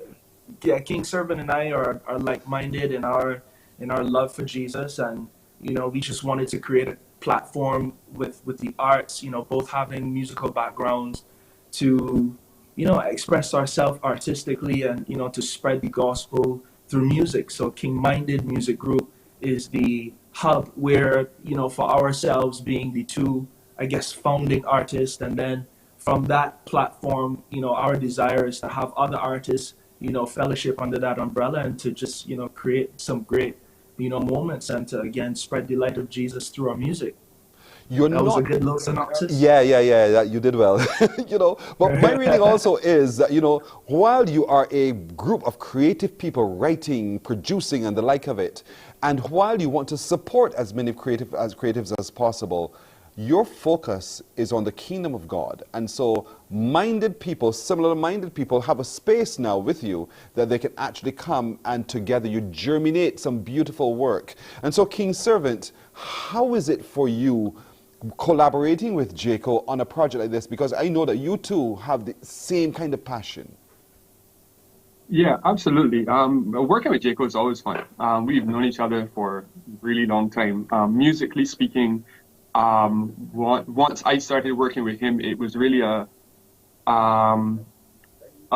it helped me to grow as an artist a lot because of the way that he thinks, the way that he produces, the way that he operates, and also the way that we connected on a spiritual level. So we are very much like-minded in our love for Jesus, in our desire to create excellent art, excellent music, and not just, well, you know, it's nice, it sounds good. It's like it really focused on making it really good. So yeah, that collaboration is something that I've enjoyed, and we felt as if it was what we were supposed to be doing. So we're doing it. Jaco, King Servant kept saying, the way you this, the way you that. What is this way, or these ways? That I have no idea. I have no idea what they're talking about. Man, I you know, like King Servant said, you know, I think what I really do enjoy about our collaboration is that, you know, one of the things that, you know, as he mentioned, we've known each other for so long, and, you know, coming together on this journey, it's just been a pleasure to, I guess, to help, you know, to help him as he helps me. Yeah, I don't know. I don't know. What is the way? You know, I guess I just use my, you know, creativity and, you know, my passion for music to kind of, you know, assist and to drive forward, you know, whatever it is we're doing, and take it to the best place. So that's always my end goal. And so I guess I didn't tell him to say any of the things that he said. Maybe I did. Who knows? So here it is now. You're on this journey together as a collaborative, King-Minded Music Group. And you've opened up yourselves now to not just serving your own personal interests, but also serving the interests not just of God, but those who need your assistance as well. How has it been, and who else falls under your card so that we can get a sense of that music that you've been producing? So what's funny about that is that the church that we fellowship at is a church called Jay's Movement. And we're like our ministry is filled with arts. You know, but all of us have some artistic passion, whether it's through music or graphic arts. So we have people that spread across various spectrums of art. So right now, what we wanted to do was build a foundation with us being the main artists, and then there's some others, you know, within our core group of people that we desire to, you know, to make a part of that umbrella. You know, one of the artists that, or you know, that came out of our circle is an artist by the name of Philip K. And an awesome singer, awesome songwriter, awesome producer. You know, he has that kind of dance hall flair. It's really cool. Then there's another artist by the name of Red Boy, who has like kind of like a very, I would call it like vintage reggae kind of vibe. So our goal, and then there are others. There's a whole host of others. So again, and not just only with music, but with graphic arts, like I said, the visual arts. There's so many different spectrums that we desire to cross borders with, just using this platform sometime in the near future. You know, King Servant, we're fortunate here to have 94.7 FM as a 100% local music station. Now we know your sound, your music plays on the station. The same other gentlemen, you know, we play them all. So talk to me a little bit about, you know, having that, it's that place for exposure of the message and the music. No, I mean, the 94.7 is a fantastic thing for us as Barbadian artists. It can be, the complaint that we've had as artists for a long time was that it's kind of tough outside of Cropover to get your music played, right? And so what I find, and it's not just, oh, this is Barbadian artists, but we're going to play only these three really popular artists. I find all of the radio personalities and the programming there is very, very inclusive and very supportive. Everyone I've interacted with, and I've interacted with a few of the DJs and personalities on 94.7, and they've always been very, very supportive, very willing to expose the music and everything. So yeah, I appreciate the platform for sure. It's been very useful and very helpful for me. Yeah, that's fantastic. Now, there's a project you guys have just released. It's called The Border. Starting with you, King Servant. What is that about? Yeah, The Border. So we began a process last year. We said, all right, we're going to do a collaboration project. It's really started with one song. We said, oh, let's do a song together. And then from there, you know, we got an idea for another one. And then we said, you know what, let's do a full project. So in the process of doing that, we've already finished, I think, 6 or 7 of the songs. But we felt like if this was the one that we wanted to release first. The Border, I mean, I just love the song. It's really fun. It's a very cool song in terms of, and in terms of the messaging, just talking about breaking through the barriers and what we call the border of what we can achieve, of what the Lord wants you to do, the purpose that you're supposed to fulfill, all of that. So, because there's always something that we feel is holding us back, but we're like, nah, we passing through. I've read it correctly. I'm so glad I've read it correctly. That's exactly it, Jaco. And here it is now, you know, when one thinks about where Jaco has come from or where Jaco is today, Jaco has definitely crossed the border. He is now a changed man. And we're looking at some of that video right there, you know, and it tells you in a different frame, Jaco, for those who don't quite know. Explain to me what it means for you to be doing this. Oh man, to me this is you know, it feels great, you know, by the grace of God to be at a place where, you know, I'm accessing purpose. And, you know, what King Servant spoke about the border and, you know, passing that threshold. You know, my goal is to really not to just, for it to only be about me. You know, my real desire is to use whatever platform that I'm given to show a light that others can also pass through the border, that others can now enter into that place of light, the light meaning the light of Christ.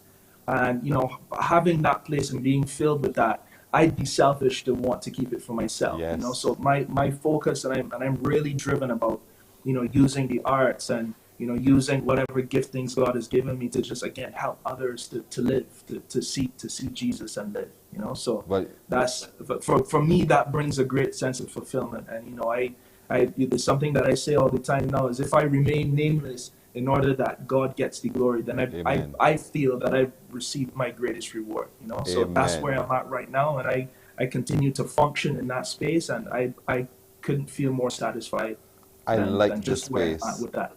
I like the space, Jaco. Jaco Lawrence and King Servant joining us this morning. They're from Keen Minded Music Group. They are available to help you with your productions, of course. So do contact them and let's see if we can all collaborate in some kind of way to really make wholesome music and shine the light on whose it is, God's glory. Thanks both of you. Much the best going forward. And we're going to play now as we leave you a piece more of The Border. Thank you, Jaco. Thank you, King Servant. All the best. Thank you very much. Thank you.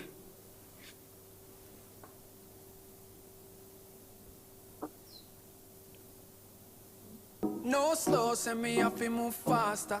No go unless I'm going with the master. Smooth stepping so you know them in order. Smooth stepping when we pass through the border. Pass through the border, pass through the border. Smooth stepping when we pass through the border. Pass through the border, pass through the border. Smooth stepping when we pass. Hey, smooth slide, moon walking. Cause I'm with the guy, higher heights. I wonder why the devil even tries. He can find me, I'm tucked away under the most high. Running my race, can't go slow, time to pick up the pace. I'm in a maze, raising the frequency of these 808s. Shake it, shake the world up. The kingdom suffer violence, that's how I'ma take it, take it.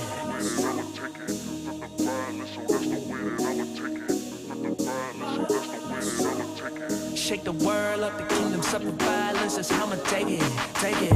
No slow, send me off and move faster. No go unless I'm going with the master. Smooth stepping so you know them in order. Smooth stepping when we pass through the border. Pass through the border, pass through the border. Smooth stepping when we pass through the border. Pass through.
Morning, morning, morning. Good morning. Good morning to you.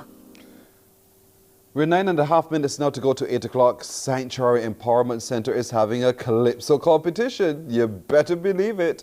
And so joining us to talk a little bit more about this upcoming Calypso competition is a Calypsonian in his own right, Fabian Bartlett, otherwise known in the Calypso circle as Fabi. And with him is Dale Niles, who is the network facilitator with the competition. Good morning, gentlemen and lady. And lady. Good morning. Yes. Good morning. How are y'all doing? Fantastic. Fantastic indeed, because Calypso competition? What's going on? When is it? Yeah, the Calypso competition is on Sunday at Sanctuary Empowerment Center at 6:30 p.m. Doors swing wide open at 5:30 p.m. And we're going to kick off at 6:30 p.m. There's been a great buzz. Really, really excited about all that's to come, because we're really using this vehicle of Calypso to lift up the name of Jesus. I was listening to J. Cole, and King Minded Servant just before, and I was really, really pleased, because that's such a nice segue into what we are doing. We are really leveraging, this genre of music, to allow people to express themselves in the sanctuary, to ultimately glorify God. I'm really, really excited about that. It's going to be an amazing evening. So break it down for us. How many competitors, first of all, as it is a competition, and so I get a sense of what's happening on Sunday. Yes. So, Pearson, we've organized our church into 5 groups, and we call them networks. Yes. And each network has a contestant who will be participating in this competition.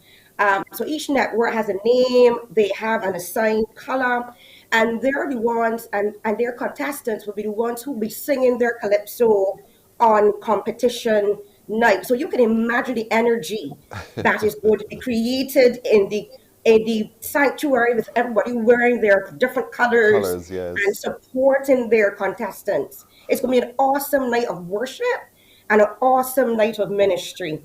This is going to be fantastic. Knowing the people that you already have at Sanctuary Empowerment, you have Pee-wee, Patrick Eswick, you have you, Fabian Bartlett, you also have Richard Antonio, Rusty, or otherwise.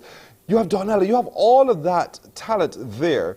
And I can well imagine how they are also coaching along the different people, the 5 people who will be competing. So, Fabi, is that how it's structured? Well, how it is structured is the network really lends the necessary support to whoever the contestants are. I'm really, really happy that each network has an elder who's in charge of that particular network, and a network facilitator, just like Dale, who's on with us this morning. And they really help to coordinate and lend the necessary support to whoever has stepped forward and decided, that they want to be involved. Many of these people may not have been officially, before the Calypso arena. Some people may have been. It just depends on naturally what their background is. But I love that it is a full collaborative effort, and I'm really, really excited as well, about the caliber of persons that we're going to have judging the competition. These people have, a very strong musical ear. They've been well exposed, well experienced. And of course, Sanctuary itself is well known for producing great music through the years. Yes. And loads of great music have come, from the Sanctuary Empowerment Center, and it's going to be no different on Sunday night. So since you talked about the judges, who are the judges? Now you have me absolutely curious. Okay, I'll let the cat out of the bag. There's no secret anyway. We're going to have Mr. Lester Welch. He's going to be one of the judges. He's no stranger to the stage and no stranger to music. Alex Blackman, he would have been with us only on Sunday celebrating, 30 years of ministry for our Pastor Sue. He's going to be one of the judges.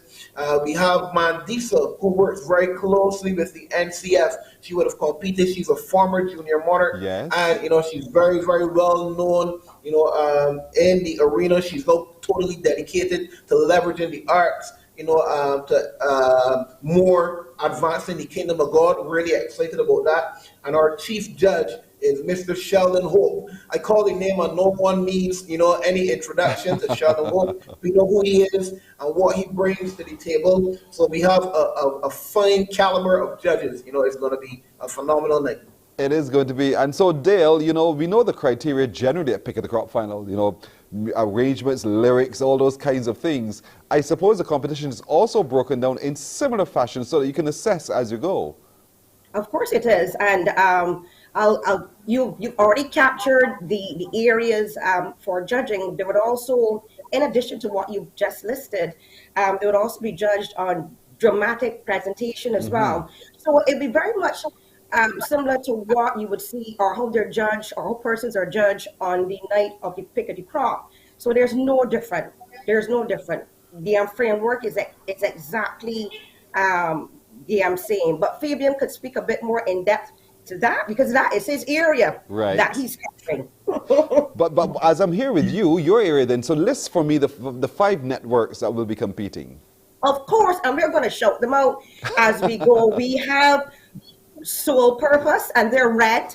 And I hope that the audience is listening so that they would know what colors that they can wear on the night if they choose to represent any one network. We have Sole Purpose, who's red. Empower Warriors, who is navy blue. Righteous Planters, who's a lighter blue. Covenant Keepers, who is orange. And Christ Lighters, that's my network, and we are yellow. So as I said earlier, all of our members, they're coming out in their individual colors and lending their support. Now, you could hear that I am sounding a bit hoarse, and that's because in as much as I have been at all of these rehearsals, I am worshiping and celebrating with all of these songs that are being ministered on the night. Top tier quality, Pearson. Top tier quality.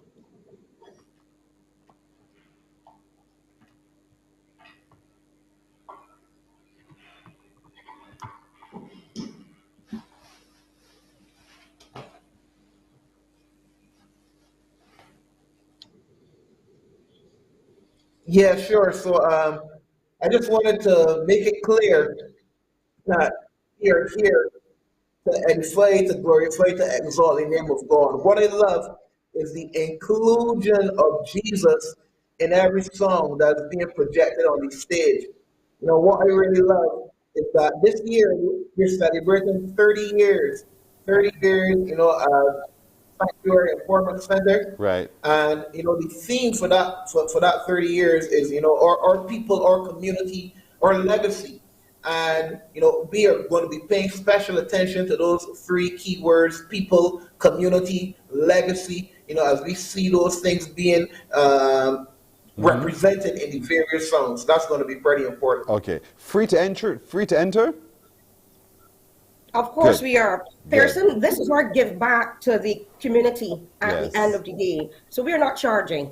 Good. Fantastic. We want Fantastic. persons to come out and to enjoy this evening of ministry with the Sanctuary Empowerment Center. Indeed. As they celebrate their 30 years of ministry. Indeed. If you're supporting Empowered Warriors, it's blue, navy blue. If you're Righteous Planters, it's light blue. Sole Purpose is red. Christ Lighters are yellow, like Dale. And Covenant Keepers, they're wearing orange. Come in your colors, come in your numbers, come with your full support. It's the Calypso competition at Sanctuary Empowerment Center there on Country Road. And get there early because, it's going to be quite a packed audience. It's going to be fantastic. May the best person win. And I want to thank you, Fabian and Dale from Sanctuary Empowerment Center. I wish you the very best with this upcoming Calypso competition on Sunday. Thank you. Thank you very much, Pearson. You're welcome. You're very welcome. And Great listen, we want to know the winner, so we want to be introduced to the winner. So contact my producer, okay? Sure thing. Absolutely. Fantastic. Great Thanks day to both to of you. you. You too. Thank you. Before we go, I just want to remind you of a few things, by the way. Do you like crabbing? Do you want to go crabbing? Are you interested in going crabbing? Well, in St. Andrew, it's crabbing night, and we encourage you to come out early o'clock to join that team. When is it? It is, you're going to meet at 6:30, by the way. You're meeting at 6:30. Food and drinks will be on sale. And it is tonight, crabbing night. So grab your gear, your hiking clothing, your gloves, flashlight, boots, sneakers, and meet by Long Pond entrance to East Coast Road. So that's where you'll be. And you get there for 6:30, and then you go crabbing around 7 this evening. Wish you well. have a good time. Enjoy your crabbing as well. You stay around while you cook that crab and enjoy it indeed. Also want to remind you what's happening this weekend. Tomorrow, Saturday, we're taking you into Winner's Circle, the parent webinar series, Strengthening the Parent-Child Relationship, given by Donna Tull-Cox, a guidance counselor and a parent advocate. It's online, but you need to register on Zoom, so get on and we'll post this on our social media so you see all the details for yourself. Well, that's it for today. That's it for the week. Thank you so much for joining us. I thank my producer, Alicia Alsgrant, technical director, Anderson Nurse. At sound has been Christopher Blemon, and at master control, Tamisha Green and Pearson Bowen. For all of them, to each of you, good morning. Have yourselves a wonderful weekend. See you on Monday. Wake up, wake up, wake up, wake up. Barbados, get up. Good morning.